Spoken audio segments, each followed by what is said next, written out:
انتہائی تعجب، افسوس اور حیرت کی بات ہے کہ آزاد ہندوستان میں اسلامی مدرسوں کے تحفظ کا مطالبہ کیا جا رہا ہے، اور اس آزاد ملک میں جس میں ہمارے اکابر آگے رہے اور انہوں نے آگے بڑھ کر ملک کو آزادی سے ہمکنار کرانے کی کوشش کی اور ملک آزاد ہوا۔ آج ہم ایسے دور سے گزر رہے ہیں کہ اسلامی مدرسوں میں اور اسلامی اداروں میں اور اسلامی جماعتوں میں لوگوں کو عیب نظر آ رہا ہے۔ یہ سب کچھ نہیں جو ابھی بات آپ کے سامنے آئی کہ دنیا یہ چاہتی ہے کہ مسلمان خیریت کے ساتھ باقی نہ رہیں، مسلمان اپنے مذہبی لبادے سے عاری ہو جائیں اور مسلمان بے مذہب بے دین گمراہ ہو کر رہ جائیں۔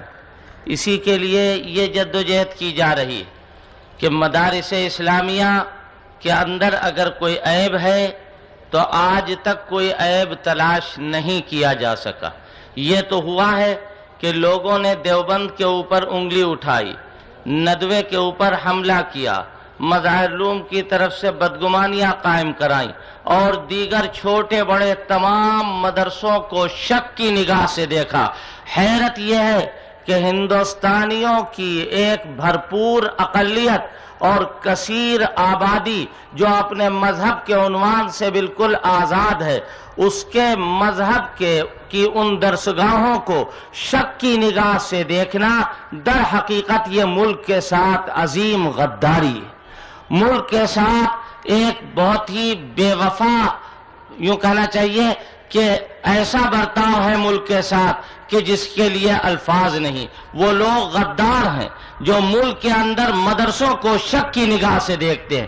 آج میں آپ سے کہتا ہوں ایک مسلمانوں کے خادم ہونے کی حیثیت سے کہ ہر شہر میں چوراہوں پر مندر بنے ہوئے، ہمیں معلوم ہے کہ یہ مندر بننے کی جگہ نہیں ہے، سرکاری زمین کے اوپر غیر قانونی طور پر مندر بنائے گئے ہیں، لیکن مسلمانوں نے کبھی ان کو گرانے کا کوئی مطالبہ نہیں کیا۔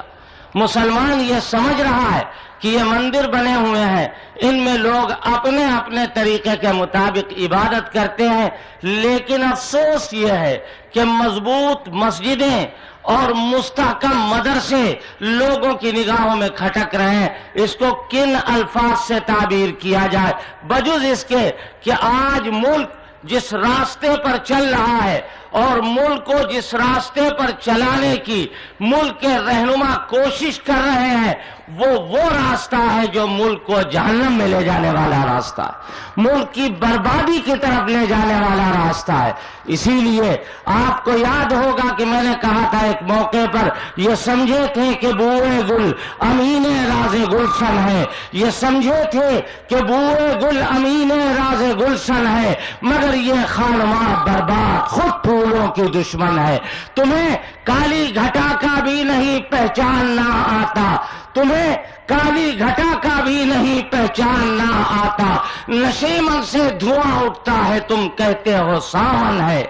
مدارس اسلامیہ کے وہ سپوت جن کو شیخ الہند کے نام سے یاد کیا جاتا ہے، جو دنیا میں شیخ الاسلام کے نام سے معروف ہیں، جن کو امام الہند مولانا ابوالکلام آزاد کہا جاتا ہے، اور ان مدرسوں پر اعتماد دور اول کے ان غیر مسلم رہنماؤں نے بھی کیا ہے جو آزادی کی لڑائی میں آگے رہے ہیں۔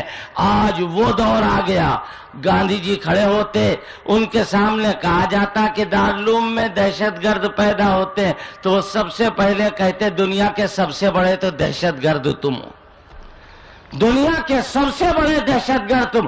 آج زبانیں کیوں گنگ ہیں؟ اسپتالوں پر حملہ کر کے مریضوں کو دکھ پہنچانا دہشت گردی نہیں ہے؟ بچوں کے اسکولوں کے اوپر بم برسا دینا یہ دہشت گردی نہیں ہے؟ جوانوں کو قتل کر دینا یہ دہشت گردی نہیں ہے؟ اور اسی کے ساتھ ساتھ یہ بھی ذہن میں رکھا جائے کیا کھڑی ہوئی کھیتیوں میں آگ لگا دینا یہ دہشت گردی نہیں. یہ دہشت گرد مدرسے میں جہاں قبر کے اندر کا سبق سکھایا جاتا ہے ان مدرسوں کا وجود دہشت گردی ہے. یہ ستم ظریفی ہے اور اس کے اوپر ہم آواز اٹھا سکتے ہیں.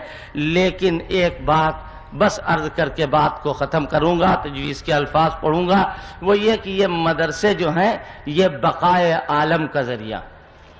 یاد رکھیے چاند سورج نکلے گا، مدرسے رہیں گے تو چاند نکلے گا، سورج نکلے گا، اور اگر مدرسے ختم ہو جائیں گے تو نہ چاند رہے گا نہ سورج رہے گا، نہ دنیا کے اندر کوئی چیز رہے گی.